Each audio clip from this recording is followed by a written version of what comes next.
Hi hello नमस्कार, मैं हूं आपके साथ सत्या भारद्वाज और आप देख रहे हैं De Nobili Civil Services Academy. आज फिर से हम लोग राष्ट्रपति चैप्टर को पढ़ेंगे। द प्रेसिडेंट ऑफ इंडिया चल रहा है। इसके ठीक पहले 4 वीडियो जा चुका है, ये 5वां पार्ट है। पार्ट नंबर 5 में पढ़ेंगे हम लोग अनुच्छेद संख्या 60 और अनुच्छेद संख्या 61, यानी राष्ट्रपति का शपथ और राष्ट्रपति पर महाभियोग की प्रक्रिया। आइए इसको पूरे विस्तार से हम लोग जानते हैं। स्टार्ट करते हैं अनुच्छेद संख्या 60 से। देखिए, अनुच्छेद संख्या जो 60 है वो भारत के राष्ट्रपति के ओथ के बारे में बता रहा है, जिसे हम लोग हिंदी में बोलते हैं शपथ। क्या कुछ कहता है शपथ के बारे में, पहले ये पढ़ लेते हैं। 2 बातें इसमें पढ़ेंगे, राष्ट्रपति जी को शपथ कौन दिलाता है, और दूसरा बात पढ़ेंगे कि राष्ट्रपति जी को विशेषाधिकार क्या क्या कुछ प्राप्त हुआ है। तो राष्ट्रपति को जो शपथ दिलाने का काम करते हैं वो है सुप्रीम कोर्ट के सीजेआई। सीजेआई का मतलब होता है चीफ जस्टिस ऑफ इंडिया, यानी chief justice of the supreme court. Supreme court में एक जो हेड होता है उसे हम लोग मुख्य न्यायाधीश बोलते हैं। जैसे कि सुप्रीम कोर्ट में अभी वर्तमान में टोटल जजेस की संख्या जो है वो है 34, और 34 में से एक जो है वो सीजेआई होता है, और बाद बाकी जो 33 बजे हुए हैं अन्य जजिस है, जिसे हम लोग हिंदी में बोलते हैं न्यायाधीश। अब देखिए, एक बात आपको पता चल गया कि राष्ट्रपति जी को शपथ जब भी दिलाना होगा वो कौन देगा? सुप्रीम कोर्ट का मुख्य न्यायाधीश द्वारा दिलवाया जाएगा। लेकिन यदि सुप्रीम कोर्ट का मुख्य न्यायाधीश अनुपस्थित हो जाता है किसी कारणवश, तो उस समय कौन दिलाएगा? तो इसके लिए भारतीय संविधान में यह कहा गया है कि सुप्रीम कोर्ट के सीजेआई की अनुपस्थिति में कोई भी जो सीनियर मोस्ट जज रहेगा, सीनियर मोस्ट जज का मतलब होता है वरिष्ठ न्यायाधीश, और वरिष्ठ न्यायाधीश का मतलब क्या होता है कि जो भी सुप्रीम कोर्ट में ज़्यादा दिन तक जिसे काम करने का एक्सपीरियंस रहा हो।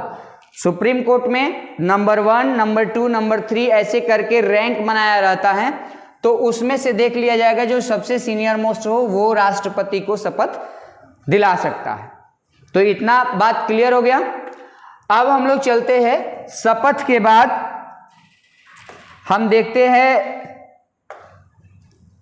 विशेषाधिकार के बारे में। क्या कुछ राष्ट्रपति जी को विशेषाधिकार दिया गया है? विशेषाधिकार को इंग्लिश में जो है वो बोला जाता है सक्सेशन।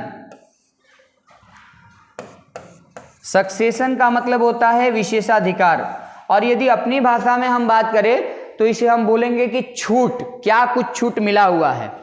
ध्यान में रखिएगा, विशेषाधिकार जो राष्ट्रपति का है वो अनुच्छेद संख्या 361 से संबंध रखता है। यानी जब भी आपको ये प्रश्न बनाए कि भाई राष्ट्रपति के विशेषाधिकार के संबंध में भारतीय संविधान का कौन सा अनुच्छेद संख्या में उल्लेख किया गया है, आपका आंसर क्या होना चाहिए? आपका आंसर होना चाहिए कि अनुच्छेद संख्या 361। अब क्या क्या विशेषाधिकार में राष्ट्रपति जी को छूट दिया गया है, इसको समझते हैं। सबसे पहले यदि हम बात करें तो वो बात करेंगे न्यायिक छूट के बारे में, यानी न्यायिक विशेषाधिकार के संबंध में। न्यायिक विशेषाधिकार जो है इसे हम जुडिशियल सक्सेशन कहते हैं। इसका मतलब क्या होता है कि न्याय के संबंध में इन्हें कुछ छूट प्राप्त हुआ है। जैसे राष्ट्रपति, ये संभव है ना कि राष्ट्रपति का जो चुनाव हुआ उससे पहले जो है राष्ट्रपति का जो है किसी न किसी कोर्ट में, किसी न किसी अदालत में भारत के आरोप लगे हो, वो चाहे क्राइम से रिलेटेड हो या फिर सिविल मामला हो, संपत्ति से रिलेटेड, भ्रष्टाचार से, डकैती, लूट, किसी तरह का वो जो है आरोप हो सकता है। तो ऐसे में जो है राष्ट्रपति को एक छूट दिया गया है न्यायिक विशेषाधिकार के अंतर्गत कि राष्ट्रपति जब तक अपने पद पे रहेगा तब तक भारत के किसी भी अदालत के द्वारा राष्ट्रपति के उस केस के बारे में सुनवाई नहीं किया जा सकता। यानी भारत के कोई भी अदालत जो है जब तक राष्ट्रपति अपने पद पर रहेगा, पहली बात कि वो सुनवाई नहीं कर सकता। अच्छा, ध्यान में रखना है, चाहे वो सुप्रीम कोर्ट हो या चाहे हाई कोर्ट हो। वैसे जहां राष्ट्रपति की बात होती है वहां हाई कोर्ट की पहले बात नहीं की जा सकती। क्यों? क्योंकि हाई कोर्ट किसी भी फैसले को सुप्रीम प्रेसिडेंट के बारे में नहीं सुनाएगा। कारण ये है कि हाई कोर्ट में जो जज बैठने वाले होते हैं वो राष्ट्रपति के से छोटे होते हैं, रैंकिंग में भी होते हैं और पावर में भी होते हैं। हाँ, राष्ट्रपति से संबंधित जो भी विवाद है, चाहे वो चुनाव से संबंधित, मैंने बताया था कि चुनाव से संबंधित यदि विवाद हो तो अनुच्छेद संख्या 71 के तहत सुप्रीम कोर्ट को यह पूरा अधिकार है कि वो उस चुनाव से संबंधित विवादों का निपटारा करे, गड़बड़ियों का निपटारा करे, सुनवाई करे। लेकिन यहाँ पे केसेज की बात हो रही है, तो ऐसे में भी सुप्रीम कोर्ट को ही अधिकार है कि राष्ट्रपति का कोई भी केस है उस पर वो सुनवाई करे। तो पहला तो न्यायिक विशेषाधिकार मिला हुआ है, यानी राष्ट्रपति जब तक पद पे रहेगा उसके केस पर सुनवाई नहीं हो सकती और ना ही उसे न्यायिक हिरासत में लिया जा सकता है, यानी अरेस्ट किया जा सकता है किसी भी केस को लेकर के। एक बातें तो ये हो गई। दूसरी बातें हम लोग जानते हैं कि आखिर दूसरा विशेषाधिकार के रूप में क्या कुछ मिला हुआ है राष्ट्रपति जी को। तो 2 नंबर पे है मामले जो सुप्रीम कोर्ट के अंतर्गत जाएंगे, उसमें 2 तरह के मामले होते हैं। एक होते हैं फौजदारी मामला जो अदालतों में जाता है। फौजदारी मामला को हम लोग इंग्लिश में बोलते हैं क्रिमिनल केस। और क्रिमिनल केस का मतलब क्या होता है कि क्राइम से रिलेटेड जितने भी हैं, क्राइम से रिलेटेड यानी चोरी हो सकता है, डकैती है, मर्डर है, रेप है, ये सारे के सारे क्रिमिनल मामले में आते हैं। दूसरे तरह का एक मामला होगा जिसे हम लोग बोलेंगे सिविल मामला, यानी हिंदी में इसे हम लोग बोलेंगे दीवानी मामला। तो जो दीवानी मामला है यानी सिविल केस है, जरा इस बात को ध्यान दिया जाए। सिविल केस के अंतर्गत आएगा जैसे मान लीजिए किसी की संपत्ति पे जबरदस्ती आपने कब्जा जमा लिया, हो सकता है किसी तरह का फ्रॉड आपने किया, यानी पैसे रुपए से संबंधी कोई भ्रष्टाचार हुआ है ना, या किसी प्रकार का कोई भी पैसे रुपए का ठगी का मामला हुआ, ये सारे के सारे जो है सिविल केस में आएंगे, यानी दीवानी मामलों में आएंगे। ध्यान में रखना है इन दोनों ही मामलों में सुप्रीम कोर्ट या भारत की कोई भी अदालत, वैसे राष्ट्रपति के संबंध में इतना ध्यान में रखना है कि सुप्रीम कोर्ट ही इस केस का निपटारा करता है। तो ये दोनों ही मामलों में किसी प्रकार की सुनवाई तब तक नहीं होगी जब तक वह पद पे रहेगा। हाँ, पद से यदि उतर जाता है तब जाकर के सुप्रीम कोर्ट फौजदारी मामलों में या दीवानी मामलों में सुनवाई कर सकता है। जहां तक रही पूछताछ करने की बात कि क्या पूछताछ की जानी चाहिए या नहीं की जानी चाहिए, तो इतना आप सब ध्यान में रखिएगा, फौजदारी मामलों में बिल्कुल भी राष्ट्रपति से सुप्रीम कोर्ट को अधिकार नहीं है कि वो पूछताछ करे। हाँ, दीवानी मामलों में वह कर सकता है। तो दीवानी मामलों में कुछ शर्त होता है। पहला शर्त यह है कि सुप्रीम कोर्ट के मुख्य न्यायाधीश द्वारा एक नोटिस भेजा जाएगा राष्ट्रपति जी को, और उस नोटिस को 2 महीने पहले, किसके 2 महीने पहले भाई? तो ध्यान में रखना है जिस दिन राष्ट्रपति से पूछताछ किया जाना है उसके ठीक 2 महीने पहले जो है, याद रखना है, उसके ठीक 2 महीने पहले राष्ट्रपति को एक नोटिस भेजा जाता है। 2 महीने पहले राष्ट्रपति जी को जानकारी होना चाहिए कि भाई दीवानी मामलों में सुप्रीम कोर्ट हमसे पूछताछ करने वाली है।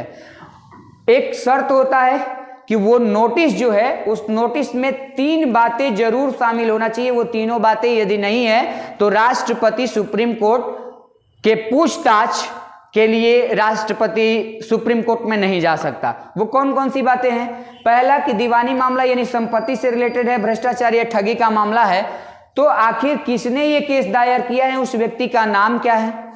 दूसरे नंबर पे याद रखना है कि उस व्यक्ति का जो है निवास स्थल कहाँ है, यानी ये कहाँ का रहने वाला है। और तीसरा कि केस की प्रकृति क्या है, क्योंकि केस की अलग अलग प्रकृति होती है, मतलब वो संपत्ति से रिलेटेड मामला है या फिर भ्रष्टाचार से रिलेटेड मामला है या फिर ठगी से संबंधित मामला है। तो ये ध्यान में रखना है कि इस मामले में ये 3 चीज यदि नोटिस में शामिल रहेगा तभी जाकर के राष्ट्रपति जी जो है पूछताछ जो है के लिए सुप्रीम कोर्ट जा सकते हैं, अन्यथा नहीं जा सकते। याद रखिएगा, सुप्रीम कोर्ट कभी भी राष्ट्रपति भवन में जाकर के पूछताछ नहीं करेगा। कारण यह है कि राष्ट्रपति जो है देश का क्या होता है, पहला नागरिक होता है।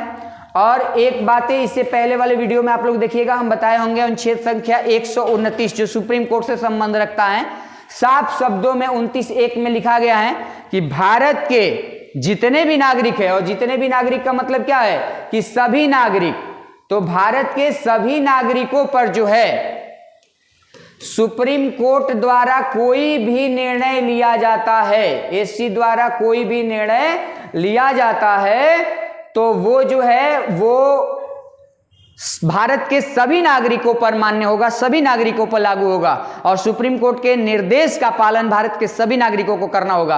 और इसमें हमने बताया था आप लोगों को अनुच्छेद संख्या 52(1) याद होगा आप लोगों को। अनुच्छेद संख्या 52(1) में साफ तौर पे है कि राष्ट्रपति भारत का पहला नागरिक होता है। तो सभी का मतलब क्या हुआ, सभी में भारत का राष्ट्रपति नहीं आएगा, भारत का राष्ट्रपति भी आएगा।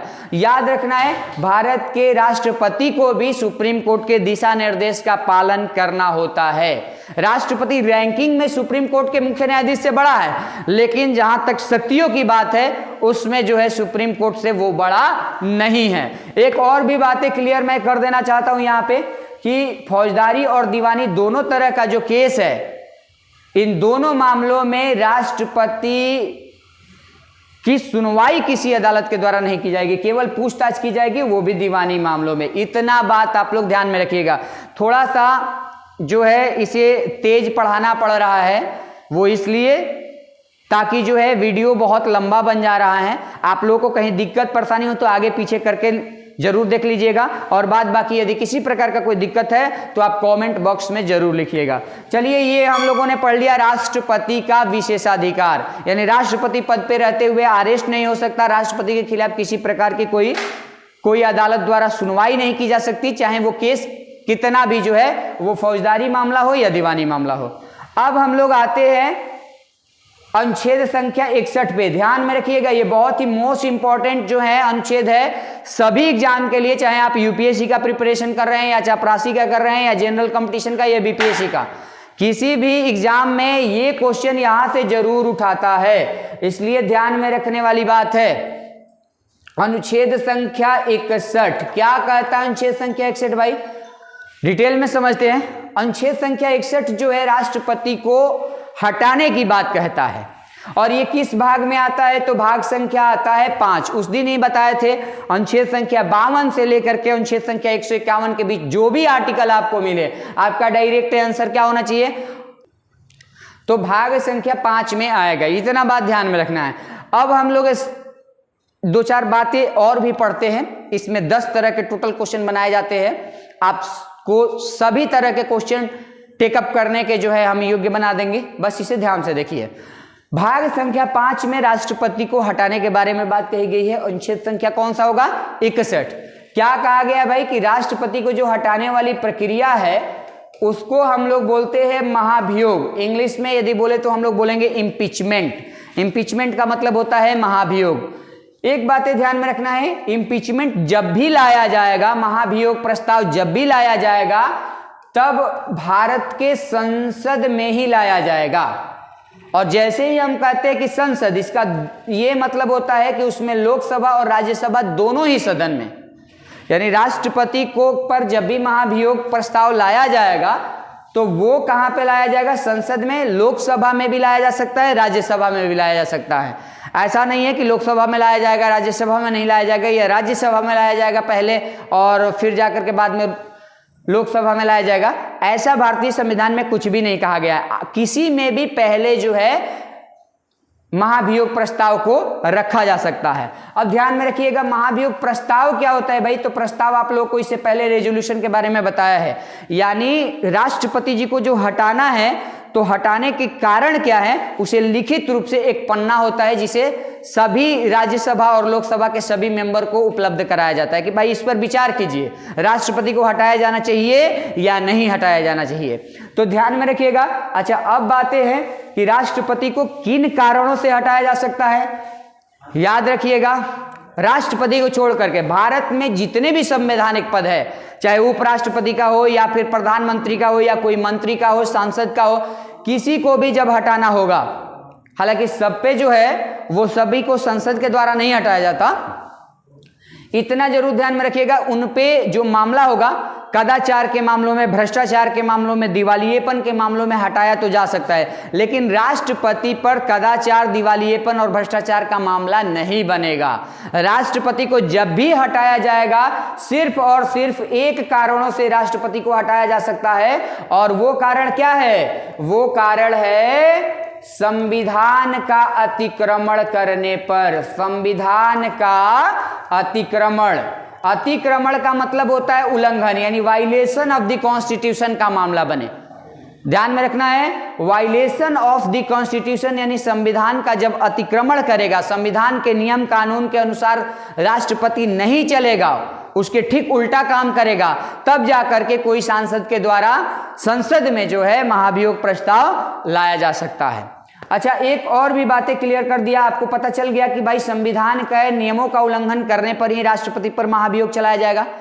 राष्ट्रपति पर जो महाभियोग चलाया जाता है उसके बारे में अनुच्छेद संख्या 61 में और भाग संख्या 5 में दिया गया है। राष्ट्रपति पर महाभियोग जब भी लाया जाएगा किसी भी सदन में रखा जा सकता है, लोकसभा में भी रखा जा सकता है, राज्यसभा में भी रखा जा सकता है, पहले किसी में भी रखा जा सकता है। अब ये सारी बातें हो गई, अब इसकी पूरा प्रोसेस क्या है इसको हम जानते हैं।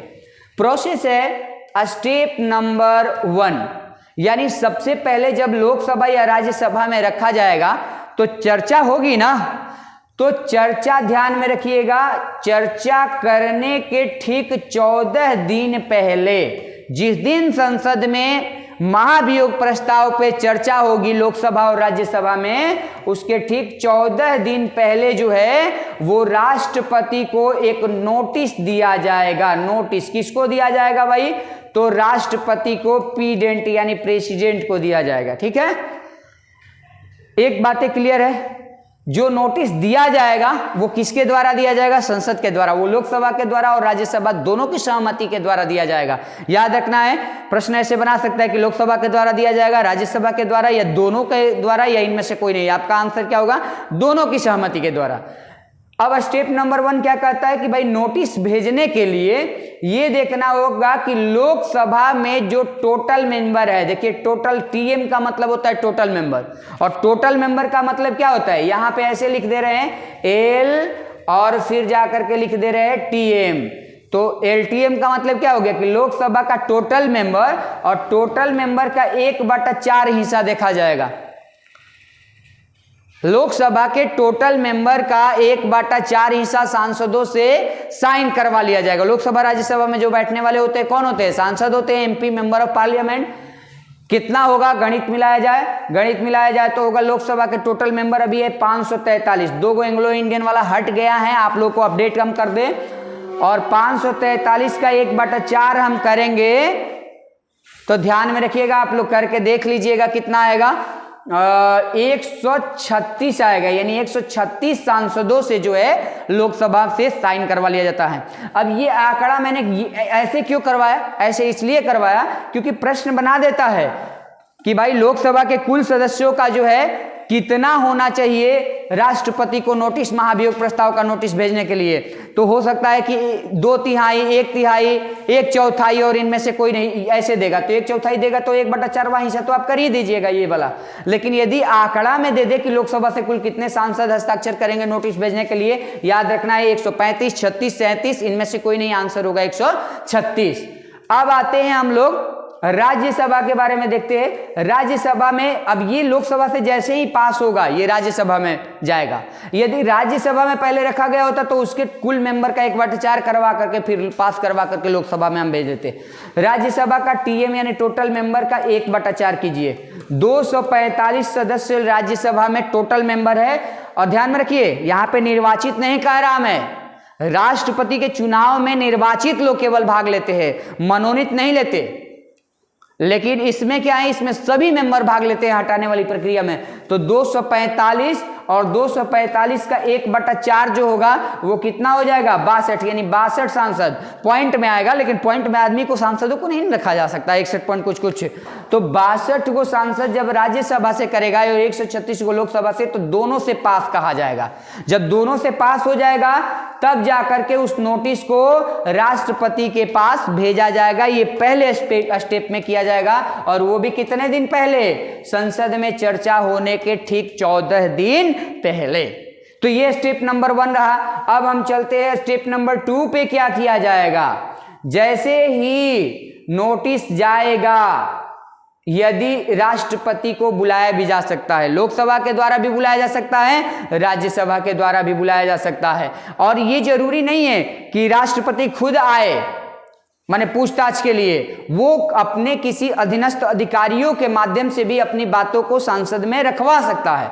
ये कहीं भी नहीं लिखा गया है संविधान में कि पूछताछ के लिए लोकसभा में बुलाया जाएगा या राज्यसभा में बुलाया जाएगा। आपका कंफ्यूजन मैं पूरी तरह से दूर कर दूं।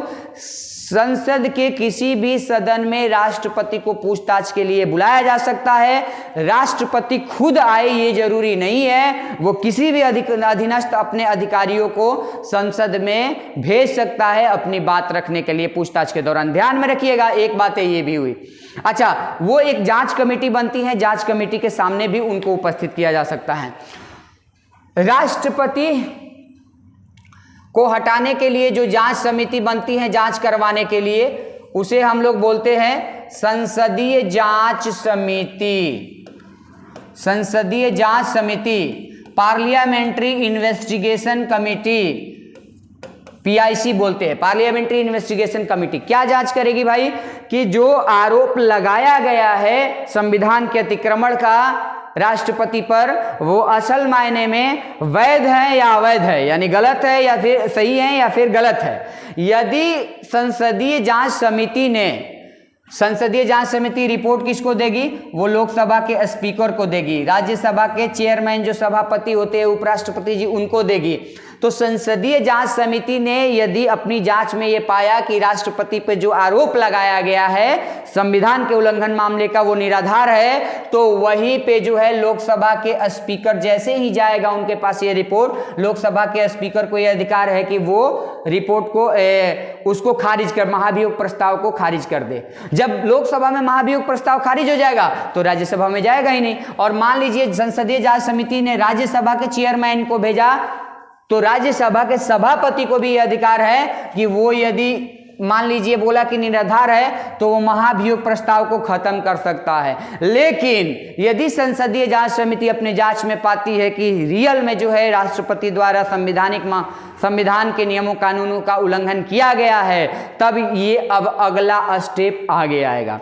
याद रखिएगा, लोकसभा के स्पीकर और राज्यसभा के चेयरमैन या सभापति को यह अधिकार है कि संसदीय जांच समिति की रिपोर्ट को ध्यान से देखे, और यदि उसमें महाभियोग प्रस्ताव पर रोक लगाने के लिए बोला गया है तो उन लोगों को रोक भी लगाने का अधिकार है। और यदि जो है संसदीय जांच समिति में राष्ट्रपति को स्वच्छ पाया जाता है, कोई दिक्कत नहीं है, तो वहां पे जो है रोक लगा दिया जाएगा, और यदि कोई दिक्कत होगा तो आगे प्रक्रिया को बढ़ाया जाएगा। अब अगला स्टेप में क्या होगा जरा देखिए, स्टेप नंबर 2। स्टेप नंबर 2 में संसदीय जांच समिति के बारे में बताया गया, ठीक है। अब स्टेप नंबर 3 हम बताते हैं। स्टेप नंबर 3 फाइनल होता है राष्ट्रपति के हटाने को लेकर के। फाइनल में क्या करेंगे हम? अब जांच हो गया है, जांच होने के बाद असंतुष्ट है जांच से, जांच में गलत पाया गया है कि भाई राष्ट्रपति जी जो है वो सच में संविधान का अतिक्रमण किए हैं, तो अब अंतिम रूप से लोकसभा और राज्यसभा में जो है वो पास किया जाएगा। तो लोकसभा के टोटल मेंबर का इसमें 2/3, ध्यान में रखिएगा, इलेक्टेड मेंबर और नॉमिनेटेड मेंबर की हम चर्चा नहीं कर रहे, टोटल मेंबर यानी कुल सदस्यों का 2/3 सदस्यों से साइन कराया जाएगा। आप लोग कर लीजिएगा 543 का 2/3 कर लीजिएगा, कितना आएगा? उतने सांसदों से क्या किया जाएगा? साइन कराया जाएगा अंतिम रूप से हटाने के लिए। जैसे ही ये लोकसभा से इतने सदस्य यानी 2/3 सदस्य साइन कर देंगे, उससे एक भी कम नहीं होना चाहिए। देखिए एक भी कम रहेगा तो फिर ये जो है लोकसभा से महाभियोग प्रस्ताव पास नहीं माना जाएगा, राज्यसभा में नहीं जा पाएगा और महाभियोग प्रस्ताव वहीं पे खत्म हो जाएगा। लोकसभा से जैसे ही पास होगा फिर जाकर के ये जाएगा राज्यसभा के पास। ध्यान में रखिएगा, राज्यसभा के पास जैसे ही जाएगा तो राज्यसभा में भी टोटल मेंबर का कितना करना होगा? 2/3। कोई कंफ्यूजन वाला नहीं है बात। राष्ट्रपति के लिए जो नोटिस भेजा जाता है, टोटल मेंबर का 1/4 दोनों सदन में होगा, दोनों का अलग अलग होगा। अंतिम रूप से जब हटाने के लिए होता है, बहुमत देखना होता है, तो लोकसभा के टोटल मेंबर का 2/3 कर दिया जाता है, राज्यसभा के टोटल मेंबर का, यानी दोनों सदनों से 2/3 मेंबर से साइन करवा लिया जाता है। राज्यसभा में ये संख्या है टोटल मेंबर 245 × 2/3 कर लीजिएगा, और जितना भी आएगा उतने सांसदों से हस्ताक्षर राज्यसभा में हो जाएगा, उतने हस्ताक्षर लोकसभा में हो जाएगा, तब जाकर के माना जाएगा कि महाभियोग प्रस्ताव की प्रक्रिया पूरी हुई। और जिस दिन ये महाभियोग प्रक्रिया लोकसभा और राज्यसभा पास कर देगी, याद रखिएगा, उसी दिन से राष्ट्रपति को, उसी दिन से उसके तुरंत बाद उन्हें इस्तीफा देना पड़ेगा पद से। और इस्तीफा किसको वो देगा? अपना इस्तीफा जो है वो किसको देगा? उपराष्ट्रपति को। मैंने बताया था राष्ट्रपति उपराष्ट्रपति जी को देता है, उपराष्ट्रपति राष्ट्रपति को देता है। अब आप पूछिएगा राष्ट्रपति उपराष्ट्रपति को देता है, लेकिन उपराष्ट्रपति यदि अनुपस्थित हो तब क्या करे? तो इसके बारे में संविधान में भैया कुछ भी नहीं कहा गया है कि उपराष्ट्रपति की अनुपस्थिति में कौन इस्तीफा लेगा। वैसे ही अपने टेबल पे पड़ा रहने देगा, जो नया वाला राष्ट्रपति आएगा उसे एक्सेप्ट कर लेगा। इतना समझ में आ गया ना? चलिए अब आते हैं हम कुछ महाभियोग प्रस्ताव से जुड़ी हुई 1-2 बातें और भी कंफ्यूजन वाली होती है, और वो प्रश्न पूछा गया है यूपीएससी के लेवल पे, उसे हम कर देते हैं। क्या राष्ट्रपति पर जो महाभियोग प्रस्ताव लाया जाता है उसको लेकर के संयुक्त अधिवेशन की बैठक बुलाई जा सकती है या नहीं? Joint session. याद रखिएगा संयुक्त अधिवेशन क्या होता है? तो संयुक्त अधिवेशन के बारे में पार्लियामेंट वाला जब संसद वाला चैप्टर पढ़ाएंगे, बढ़िया से पढ़ाएंगे। याद रखिए ज्वाइंट सेशन के बारे में अनुच्छेद संख्या 108 में कहा गया है। संयुक्त अधिवेशन का मतलब है लोकसभा और राज्यसभा दोनों एक साथ मीटिंग, क्या होगा? मीटिंग होगा, दोनों का एक साथ मीटिंग होगा। क्यों होगा भाई? इस मामले के हल के लिए। तो ज्वाइंट सेशन तभी बुलाया जाता है जब कोई नियम कानून को लेकर के, कोई राज्यसभा या लोकसभा में नियम कानून लाया गया है, उसको लेकर के दोनों सदनों में आपसी मतभेद बढ़ गए हैं, तो उसको दूर करने के लिए ज्वाइंट सेशन बुलाया जाता है। और याद रखना है ज्वाइंट सेशन किसके द्वारा बुलाया जाता है? राष्ट्रपति के द्वारा बुलाया जाता है। किस स्थितियों में? विधि निर्माण को लेकर के, कानून को लेकर के, याद रखिएगा। और बाद बाकी इम्पीचमेंट यानी महाभियोग को लेकर के संयुक्त अधिवेशन एक साथ लोकसभा और राज्यसभा की बैठक नहीं बुलाई जा सकती। इतना समझ में आ गया? अच्छा, लोकसभा राष्ट्रपति संयुक्त अधिवेशन को तो बुलाता है, ये बात अनुच्छेद संख्या 108 में लिखी गई है, लेकिन लोकसभा संयुक्त अधिवेशन की अध्यक्षता राष्ट्रपति नहीं करता है। संयुक्त अधिवेशन की अध्यक्षता लोकसभा के जो स्पीकर है, जैसे ओम बिरला जी है, वो करेंगे। इतना समझ में आया? लोकसभा स्पीकर संयुक्त अधिवेशन की अध्यक्षता करता है, इसके बारे में अनुच्छेद संख्या 108 में बताई गई है। लोकसभा संयुक्त अधिवेशन तभी बुलाया जा सकता है जब किसी विधि निर्माण को लेकर, कानून विवाद को लेकर के जो है लोकसभा और राज्यसभा में किसी प्रकार का मतभेद हो जाए। याद रखना है महाभियोग प्रस्ताव के लिए संयुक्त अधिवेशन नहीं बुलाया जा सकता। और एक और भी बहुत ही इंपॉर्टेंट हम आप लोगों को बता दें बात, और वो बातें हैं कि ये महाभियोग प्रस्ताव को जो है अर्ध न्यायिक प्रक्रिया कहा गया है। अर्ध न्यायिक प्रक्रिया, आखिर अर्ध न्यायिक प्रक्रिया इसे क्यों कहा जाता है? क्वासी जो है प्रोसीजर क्यों कहा जाता है? Quasi judicial procedure. इसके पीछे एक ही रीजन है, और वो है जिस दिन ये लोकसभा या राज्यसभा में रखा जाता है, क्या रखा जाता है? महाभियोग प्रस्ताव को, राष्ट्रपति को हटाने को लेकर के, उसी दिन से जो है ये न्यायिक मामला बन जाता है। और लोकसभा के द्वारा जैसे ही राज्यसभा में भेजा जाता है, राज्यसभा क्या करती है? एक सदन प्रस्ताव पास करके भेजता है, दूसरा सदन में जैसे ही जाता है, दूसरा सदन जो है संसदीय जांच समिति बना देती है जांच करने के लिए, और जांच करने का उसे पूरा दूसरे सदन को अधिकार है, इसलिए इसे अर्ध न्यायिक प्रक्रिया बोला गया है। तो ये रहा महाभियोग से संबंधित सारी बातें। आगे पीछे वीडियो को कीजिए, कहीं ना समझ में आए, यदि कोई बात न समझ में आया हो तब जा करके कमेंट बॉक्स में आप लिखिए। हम लोग इसीलिए हैं ताकि ताकि आप सबके हर समस्याओं का समाधान कर सके।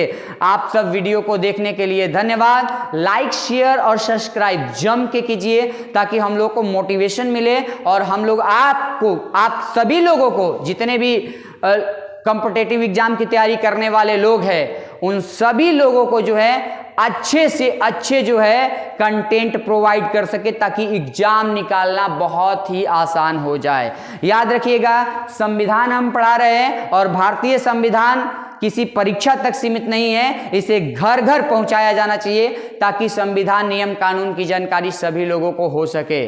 धन्यवाद।